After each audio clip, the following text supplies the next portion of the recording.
барганда Садыр Жапаров Сооронбай Жээнбековдон 10 миллион доллар алган деп мен кат жазганмын. Ошондо Белис Аспековдун жаңы колдоо штабы ачылган, ошол адвокаттар аркылуу ошол катты мен бергенмин. Анан балдар ошол катты могу распискалар менен, азыр мына оригинал распискаларын алып келдим. Ошолордун баарын жарыя кылышкан. Жарыя кылып, логин парольду мен өзүм алдын ала бергенмин. Жеке менин Facebook баракчаман жарыялашкан. Жарыялагандан кийин 5 саат өтпөй бийлик тарабынан булар хакерлерди жалдап туруп, ошол маалыматтарды бириктирип, взломать этип туруп, менин аккаунтумду өчүрүп салган. Өчүрүүнүн алдында 1000 деген комментарийлер, 1000 деген перепост болуп калган. Элестеткиле, ошонун баарын заматта булар өчүрүп салат. Анан кийин булар эмне кылат? Өчүрүп салып туруп, ошол информацияны жокко чыгарганга аракет кылышат да.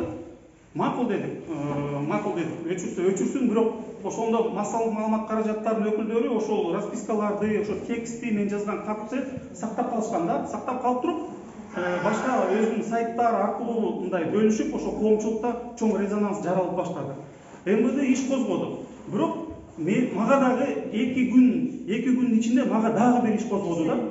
Иш козгоп туруп, мени СИЗО 1ге булар алып барышат. Толугу менен изолировать этет. Мен бул боюнча комментарий бере албайм, адвокатка кире албайт, мага полностью мени изоляция кылып салышат. Ошондон бир аз өткөндөн кийин эле булар, мен ойлойм да, мен уверенмин, булар мени өлтүргөнгө барган.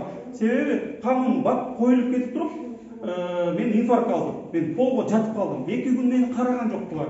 Эптеп атып анан кийин больницага алып бардым. Операция кылышты. Врач айтты, сен өлүп калмаксың деп. Бирок өлгөн жоксуң.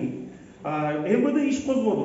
Иш козгогондо могу оригинал распискаларды эч кимге мындай жакшы териштирген жок. Жакшылап түшүндүрсөң, эмне деген расписка? Бул жерде мынакей шайлоо учурунда мен Чүй облусунун Садыр Жапаровдун кандидатурасын көтөрүп, мен эме болгонмун, координатор болгом, Чүй облусунун координатору.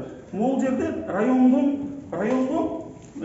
райондогу координаторлор мага расписка жазып, ошол миллион долларга распискаларды жазып атат. Бул жерде 2 расписка жок экен. Панфилов району менен Кемин районунку. Аларга да 60 000 доллардан берген, 120 000 долларды бул жака кошуш керек. Мен тергөөдө айттым. 2 расписканы таппай атам, токтогула, тергөөнү токтотуп тургула. Мен распискаларды табап туруп, тергөөнү баштайлы. Тергөө такыр калыстык болбой, бул ишти жаап салышты. Себеби Садыр Жапаров мен очный ставка кылбайбы, мен ага доказать этип бермедим. Ал өз колу менен мага миллион доллар берип атпайбы, мынакей шайлоого корот деп. Анан кийин мен айттым Садыр Жапаровго, макул, мен миллион доллар алып туруп чүйдү иштетемин дедим. Чүйдү иштетип, бирок ошол миллион доллардан налогду төлөгүлө дедим. Макул, төлөйбүз деди. Бирок шайлоо бүткөндө жалпы Садыр Жапаров муну берем каттап турам. Жалпы республикалык штабы Садыр Жапаровдун болгону бүт республика боюнча 65 миллион сом эле королду деп алдап атышат. Кандайча бул андай болду? Мен эле 85 миллион сом чүйгө эле коротуп атам. Бул деген толугу менен Садыр Жапаровго бүгүнкү күнү импичмент жарыялаганга толугу менен инцидент. Азыр мен ушул колдонуп, эфир аркылуу колдонуп, мына жогорку кеңештин депутаттарына кайрылам. Кайдыгер эмес баардык уюмдарына кайрыламын. Мынакей мен азыр ушул распискаларды мынакей Нурбек Токтогунов келип, мына оригиналды берип атам. Мынакей Али Токтогунов алып баргыла, Болот Темиров алып баргыла, Клара Сооронкулова алып баргыла, баарын алып барып туруп коллективный арыз жазгыла. Ошол арызды мага дагы СИЗОго киргизгиле. Мен дагы ошол арызга кол коюп берем. Болду, балык башынан сасыйт. Убакыт бердик Садыр Жапаровго. Такыр эле вообще болбой калды. Биз революцияны эмнеге кылдык? Биз революцияны эмне КТМ аппараттар кирсин, казино кирсин, жанына барып туруп аферисттер келсин деп кылдыкпы? Же жер үйдү берип коюш үчүн кылдыкпы?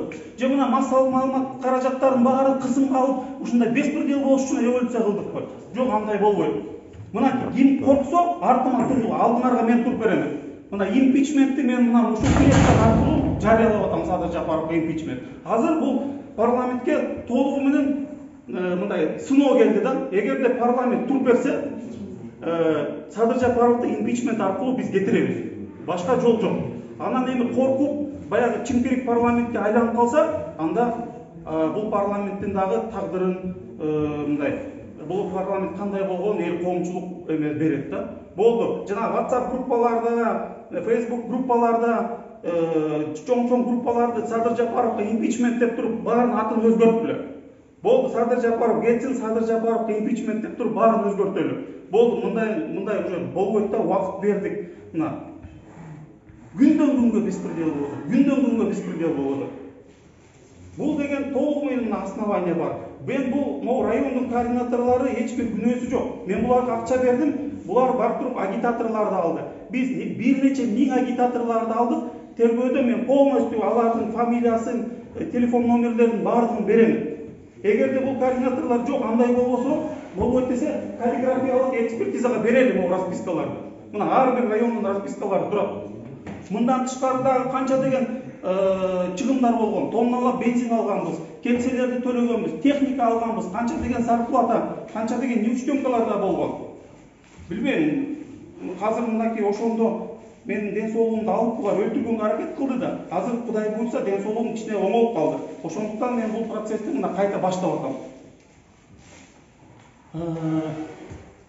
Эми азыр көрөбүз тергөө кандай болсун. Тергөө калыс болсо Садыр Жапаров менен мени очный ставка кылыштын.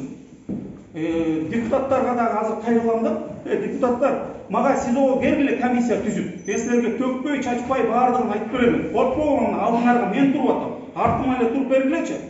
Садыр Жапаровду биз оңой эле кетиребиз. Эч бир мыйзамды бузбайбыз. Биз бир күнү жапатырмак 20 000 адам чыгабыз, Садыр Жапаровдун импичментин талап кылабыз. Бул өз ыктыяры менен кетет. 20 000 адам чыкса эле бул өз ыктыяры менен кетет. Ошондо мына карабайсыңар, бул эмне деген беспредел болуп атат. Мына Темирлан Султанбеков деген бир иним бар, СДПКдан. Ошону куугунтуктап, эми ошол барып туруп бийлик алды деп айтып атат. Эми мындай болбойт да, эми мына кичинекей баланы куугунтуктап. Орозайым Нарматова карындашымдын дипломун тартып алышты го, тартып алышты. Макул мени камагыла, тетиги чүйдүн Азамат Мусакеевтерди кой берип койбойбу, чүйдүн мактын балдары. Эч, мына 6 жыл болду бала жатканына.